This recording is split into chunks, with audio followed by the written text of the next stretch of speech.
नमस्कार दोस्तों। आज हम आपको रक्षाबंधन की ऐसी अद्भुत और पवित्र कथा सुनाने जा रहे हैं जिसका संबंध केवल भाई बहन के प्रेम से ही नहीं बल्कि स्वयं भगवान विष्णु, माता लक्ष्मी और महान दानवीर राजा बलि से भी जुड़ा हुआ है। क्या आप जानते हैं कि माता लक्ष्मी ने राजा बलि को रक्षा सूत्र क्यों बांधा था? भगवान विष्णु पाताल लोक में क्यों रहने लगे थे और माता लक्ष्मी ने अपने स्वामी को वापस वैकुंठ लाने के लिए कौन सा उपाय किया था? इन सभी रहस्यों का उत्तर आज की इस कथा में मिलेगा। इसलिए कथा को बीच में छोड़े बिना अंत तक जरूर सुनिए, क्योंकि इस कथा का प्रत्येक प्रसंग हमें प्रेम, भक्ति, त्याग और वचन निभाने की सीख देता है। दोस्तों, द्वापर युग में महाभारत का युद्ध समाप्त हो चुका था। पांडवों ने हस्तिनापुर में अपना राज स्थापित कर लिया था और राजा युधिष्ठिर धर्म के मार्ग पर चलते हुए अपनी प्रजा के कल्याण में लगे रहते थे। वे सदैव सत्य, धर्म और न्याय को सर्वोपरि मानते थे। एक दिन राजा युधिष्ठिर भगवान श्री कृष्ण के पास पहुंचे। उन्होंने भगवान को प्रणाम किया और हाथ जोड़कर बोले, हे माघ, आप तीनों लोकों के ज्ञाता हैं। आप हर युग और काल की घटनाओं से परिचित हैं। मैंने सुना है कि सावन मास की पूर्णिमा के दिन रक्षाबंधन का पवित्र पर्व मनाया जाता है। इस दिन बहनें अपने भाई की कलाई पर रक्षा सूत्र बांधती हैं और भाई अपनी बहन की रक्षा करने का वचन देता है। हे प्रभु, कृपया मुझे इस पर्व की प्राचीन कथा सुनाइए ताकि मैं इसके वास्तविक महत्व को समझ सकूं। भगवान श्री कृष्ण मुस्कुराए और बोले, हे धर्मराज, तुम्हारा प्रश्न अत्यंत महत्वपूर्ण है।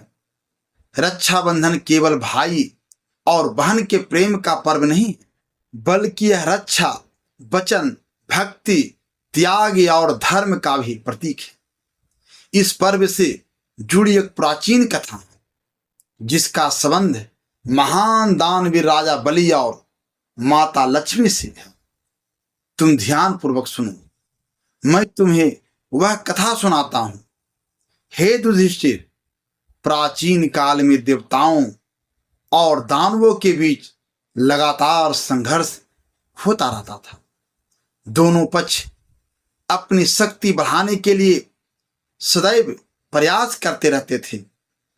एक समय देवताओं और दानवों ने मिलकर समुद्र मंथन करने का निर्णय लिया। इसके लिए मंदराचल पर्वत को, मथानी और नागराज बासुकी को रस्सी बनाया गया। जब समुद्र मंथन आरंभ हुआ तो उससे अनेक दिव्य रत्न, औषधियां और अंत में अमृत सहित कई अद्भुत वस्तुएं प्रकट हुई। समुद्र मंथन से देवी लक्ष्मी का भी प्रकाल्य हुआ। उनके दिव्य स्वरूप को देखकर सभी देवता और दानव उनकी ओर आकर्षित हुए। लेकिन देवी लक्ष्मी ने भगवान विष्णु को अपने पति के रूप में स्वीकार किया। अमृत को लेकर देवताओं और दानवों में विवाद हुआ और अंततः भगवान विष्णु की लीला से देवताओं को अमृत प्राप्त हो गया। इससे दानव अत्यंत क्रोधित हुए और उनके मन में देवताओं के प्रति शत्रुता और बढ़ गई। इसी दानव कुल में आगे चलकर एक महान राजा का जन्म हुआ जिनका नाम था महाराज बलि। राजा बलि भक्त प्रहलाद के पुत्र थे। भक्त प्रहलाद स्वयं भगवान विष्णु के परम भक्त थे और उनके संस्कारों का प्रभाव राजा बलि पर भी पड़ा था। राजा बलि दानव कुल में जन्म लेने के बावजूद धर्म प्रिय, दयालु, पराक्रमी और अत्यंत दानवीर थे। उनके द्वार से कोई याचक खाली हाथ नहीं लौटता था। वे अपने वचन के पक्के थे और धर्म के मार्ग पर चलने का प्रयास करते थे। एक समय राजा बलि ने अपनी शक्ति और सामर्थ्य बढ़ाने के लिए अनेक यज्ञ किए। उनके पराक्रम के कारण पृथ्वी पर उनका प्रभाव बढ़ता गया और उनको स्वर्ग पर भी अपना अधिकार स्थापित कर लिया। इससे देवता चिंतित हो उठे। सभी देवता भगवान विष्णु के पास पहुंचे और प्रार्थना करने लगे, हे प्रभु, राजा बलि अत्यंत शक्तिशाली हो गए हैं। यदि उनका प्रभाव इसी प्रकार बढ़ता रहा तो तीनों लोकों का संतुलन बिगड़ सकता है। हमारी रक्षा कीजिए। भगवान विष्णु ने देवताओं को आश्वासन दिया और कहा, चिंता मत करो, समय आने पर मैं स्वयं राजा बलि के पास जाऊंगा। इसके बाद भगवान विष्णु ने वामन अवतार धारण किया। वे एक छोटे से मटुक ब्राह्मण का रूप लेकर राजा बलि के यज्ञ स्थल पर पहुंचे। उस समय राजा बलि अपने गुरु शुक्लाचार्य के साथ यज्ञ कर रहे थे। वामन भगवान को अपने सामने देखकर राजा बलि ने उनका आदर पूर्वक स्वागत किया और बोले, हे ब्राह्मण देव, मेरे द्वार पर आपका आगमन मेरे लिए सौभाग्य की बात है। आप जो भी मांगना चाहते हैं निसंकोच मांगिए। मैं अपनी सामर्थ्य के अनुसार आपकी इच्छा अवश्य पूरी करूंगा। वामन भगवान ने कहा, हे राजन, मुझे अधिक कुछ नहीं चाहिए। मुझे केवल 3 पग भूमि चाहिए। जितनी भूमि मेरे 3 पग में आ जाए। राजा बलि मुस्कुराए और बोले, हे ब्राह्मण देव, आप इतनी छोटी सी मांग क्यों कर रहे हैं? आप चाहे तो धन, स्वर्ण, गाव या पूरी भूमि मांग सकते हैं। 3 पग भूमि तो आपके लिए बहुत कम है। वामन भगवान ने कहा, राजन, जिस मनुष्य की इच्छाएं बढ़ती जाती हैं उसे पूरी पृथ्वी भी कम लग सकती है। मनुष्य को उतना ही मांगना चाहिए जितनी उसकी आवश्यकता हो। आवश्यकता से अधिक प्राप्त करने की इच्छा तृष्णा को बढ़ाती है। राजा बलि को वामन भगवान की बात बहुत अच्छी लगी, लेकिन उसी समय उनके गुरु शुक्राचार्य ने उन्हें सावधान किया। उन्होंने कहा, हे राजन, यह कोई साधारण ब्राह्मण नहीं है। मुझे प्रतीत होता है कि यह स्वयं भगवान विष्णु है। यदि तुमने 3 पग भूमि देने का वचन दिया तो तुम्हारे लिए बड़ी कठिनाइयां उत्पन्न हो सकती हैं। राजा बलि ने विनम्रता से उत्तर दिया, हे गुरुवर, यदि यह स्वयं भगवान विष्णु है तो इससे बड़ा सौभाग्य मेरे लिए और क्या हो सकता है। मेरे द्वार पर आया हुआ कोई याचक खाली हाथ लौट जाए, यह मैं स्वीकार नहीं कर सकता। मैंने जो वचन दिया है उसे अवश्य पूरा करूंगा। यह कहकर राजा बलि ने वामन भगवान को 3 पग भूमि देने का संकल्प कर लिया। संकल्प पूरा होते ही वामन भगवान ने अपना विराट रूप धारण कर लिया। उनका पहला पग स्वर्ग लोक तक पहुंच गया। दूसरे पग में उन्होंने पूरी पृथ्वी नाप ली। अब तीसरे पग के लिए कोई स्थान शेष नहीं बचा। भगवान वामन ने राजा बलि से कहा, हे राजन, तुमने मुझे 3 पग भूमि देने का वचन दिया था। मेरे 2 पग में स्वर्ग और पृथ्वी दोनों आ गए हैं। अब तीसरे पग के लिए स्थान कहाँ हो? राजा बलि समझ गए कि उनके सामने स्वयं भगवान विष्णु खड़े हैं। उन्होंने बिना किसी भय के अपना सिर झुका दिया और कहा, हे प्रभु, मेरे पास अब देने के लिए कुछ नहीं बचा। मेरा शरीर और मेरा सिर ही मेरा शीश धन है। आप अपना तीसरा पग मेरे सिर पर रख दीजिए।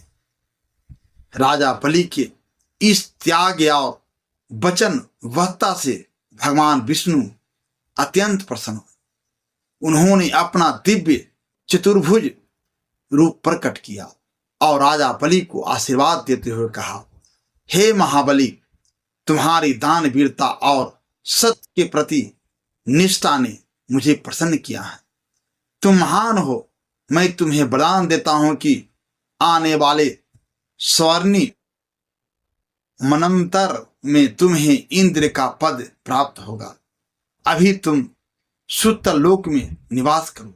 राजा बलि भगवान की आज्ञा स्वीकार करके सुतल लोक चले गए। वहां भी उनका मन भगवान विष्णु की भक्ति में लगा रहा।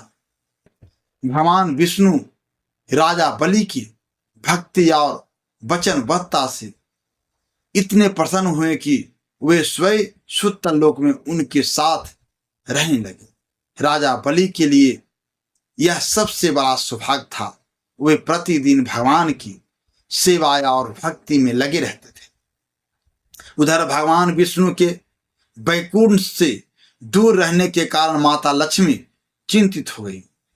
उन्हें जब पता चला कि भगवान विष्णु सुतल लोक में राजा बलि के साथ निवास कर रहे हैं, तो वे अपने स्वामी को वापस वैकुंठ लाने के लिए उपाय सोचने लगे। माता लक्ष्मी ने भगवान शिव के पास जाकर अपनी समस्या बताई। उन्होंने कहा, हे महादेव, मेरे स्वामी भगवान विष्णु राजा बलि को दिए गए वचन के कारण सुतल लोक में निवास कर रहे हैं। मैं चाहती हूं कि वे वापस वैकुंठ लौटे, लेकिन मैं राजा बलि के वचन और भक्ति का अपमान भी नहीं करना चाहती। कृपया मुझे ऐसा मार्ग बताइए जिससे दोनों का सम्मान बना रहे। भगवान शिव ने कहा, देवी, राजा बलि अत्यंत धर्मनिष्ठ और वचन के पक्के हैं। यदि कोई उनसे रक्षा का वचन ले ले और वे उसे अपना मान ले, तो वे उसके प्रति अपना कर्तव्य अवश्य निभाएंगे। आप स्वयं एक साधारण स्त्री का रूप धारण करके राजा बलि के पास जाए और उनसे रक्षा का वचन ले। माता लक्ष्मी ने भगवान शिव की बात स्वीकार की और एक साधारण स्त्री का रूप धारण करके सुतल लोक पहुंची। जब राजा बलि ने उस स्त्री को अपने महल के पास देखा तो उन्होंने आदर पूर्वक पूछा, हे देवी, आप कौन हैं और किस कारण यहाँ आई हैं? यदि आपको किसी सहायता की आवश्यकता है तो निसंकोच बताइए। माता लक्ष्मी ने कहा, हे महाबली, मैं संकट में हूं और आपकी शरण में आई हूं। मुझे आपकी सहायता चाहिए। क्या आप मेरी रक्षा करने का वचन देंगे? राजा बलि ने तुरंत कहा, देवी, जो भी मेरी शरण में आता है उसकी रक्षा करना मेरा धर्म है। मैं आपको वचन देता हूं कि आपकी रक्षा करूंगा। तब माता लक्ष्मी ने अपनी कलाई में बंधे रस्सा सूत्र को राजा बलि की कलाई पर बांध दिया और कहा, आज से आप मेरे भाई हैं और मैं आपकी बहन। रस्सा सूत्र बनते ही माता लक्ष्मी ने अपना वास्तविक स्वरूप प्रकट कर दिया। राजा बलि ने जब देखा कि उनके सामने स्वयं माता लक्ष्मी खड़ी है तो उन्होंने तुरंत उनके चरणों में प्रणाम किया। राजा बलि ने कहा, हे माता, आपने मुझे अपना भाई माना। इससे बड़ा सम्मान मेरे लिए और क्या हो सकता है। आपने मुझे अपना भाई बनाया है, इसलिए आज से आप जो भी मांगोगी मैं अपनी सामर्थ्य के अनुसार उसे पूरा करने का प्रयास करूंगा। माता लक्ष्मी ने कहा, हे महाबली, मैं आपसे धन, राज या कोई संपत्ति नहीं मांगती। मेरी केवल एक इच्छा है, मेरे स्वामी भगवान विष्णु आपके साथ सुतल लोक में निवास कर रहे हैं, मैं उन्हें वापस वैकुंठ ले जाना चाहता हूं। राजा बलि कुछ क्षण शांत रहे, फिर उन्होंने अपने वचन को याद किया और प्रसन्नता से कहा, हे माता, आपने मुझे अपना भाई बनाया है और मैंने आपकी रक्षा का वचन दिया है। अब आपका दुख मेरा दुख है, मैं भगवान विष्णु को आपको सौंपता हूं, आप उन्हें सम्मान पूर्वक वैकुंठ ले जाइए। राजा बलि की यह बात सुनकर भगवान विष्णु भी अत्यंत प्रसन्न हुए। उन्होंने राजा बलि को आशीर्वाद दिया और कहा, हे महाबली, तुम्हारी भक्ति, त्याग और वचनबद्धता सदैव संसार के लिए उदाहरण रहेगी। मैं तुम्हें वरदान देता हूं कि चातुर्मास के समय मेरा एक अंश सुतल लोक में तुम्हारे साथ निवास करेगा। इस प्रकार माता लक्ष्मी भगवान विष्णु को लेकर वैकुंठ लौट गई और राजा बलि ने अपने वचन और धर्म का पालन करते हुए संसार के सामने त्याग और भाई बहन के पवित्र संबंध का अद्भुत उदाहरण प्रस्तुत। कहा जाता है कि सावन मास की पूर्णिमा के दिन माता लक्ष्मी ने राजा बलि को रक्षा सूत्र बांधा था। इसी कारण रक्षा बंधन के पर्व को रक्षा, प्रेम और वचनबद्धता का प्रतीक माना जाता है। भगवान श्री कृष्ण ने राजा युधिष्ठिर से कहा, हे धर्मराज, इस कथा से हमें यह शिक्षा मिलती है कि सच्चा संबंध केवल रक्त का संबंध नहीं होता। जहां विश्वास, सम्मान और रक्षा का वचन होता है, वहीं भाई बहन का पवित्र रिश्ता जन्म लेता है। राजा बलि ने यह सिद्ध किया कि दिया हुआ वचन चाहे कितना भी कठिन क्यों न हो, धर्मात्मा मनुष्य उसे पूरा करने से पीछे नहीं हटता। युधिष्ठिर ने श्रद्धापूर्वक भगवान श्री कृष्ण की ओर देखा और कहा, हे माधव, आज मैंने रक्षा बंधन के पर्व का वास्तविक महत्व समझ लिया। यह केवल कलाई पर धागा बांधने का पर्व नहीं, बल्कि एक दूसरे के प्रति प्रेम, विश्वास, सम्मान और रक्षा के संकल्प का पर्व है। भगवान श्री कृष्ण मुस्कुराए और बोले, हे धर्मराज, जो मनुष्य इस कथा को श्रद्धा से सुनता और दूसरों को सुनाता है, उसके मन में भक्ति और सद्भावना बढ़ती है। इसलिए रक्षाबंधन के दिन केवल रक्षा सूत्र न बांधे, बल्कि अपने रिश्तों में प्रेम, सम्मान और विश्वास का सूत्र भी मजबूत करें। तो दोस्तों, यही थी रक्षाबंधन की यह पावन और अद्भुत कथा। इस कथा से हमें सीख मिलती है कि सच्चा रिश्ता प्रेम, विश्वास और वचन से मजबूत होता है और हमें अपने दिए हुए वचन को हर परिस्थिति में निभाना चाहिए। अगर आपको यह कथा अच्छी लगी हो तो कमेंट में जय श्री कृष्ण, जय माँ लक्ष्मी और हर हर महादेव जरूर लिखें। हमारे यशस्वी हिंदी कहानी चैनल को सब्सक्राइब करें, वीडियो को लाइक करें और इस पावन कथा को अपने परिवार और दोस्तों के साथ ज़्यादा से ज़्यादा शेयर करें, ताकि यह ज्ञान और भक्ति का संदेश अधिक से अधिक लोगों तक पहुंच सके। भगवान श्री कृष्ण, माता लक्ष्मी और महादेव की कृपा आप सभी पर सदैव बनी रहे। आप सभी को रक्षाबंधन के पावन पर्व की हार्दिक शुभकामनाएं। जय श्री कृष्ण, जय माँ लक्ष्मी, हर हर महादेव, राधे राधे। आप सभी का हृदय से धन्यवाद।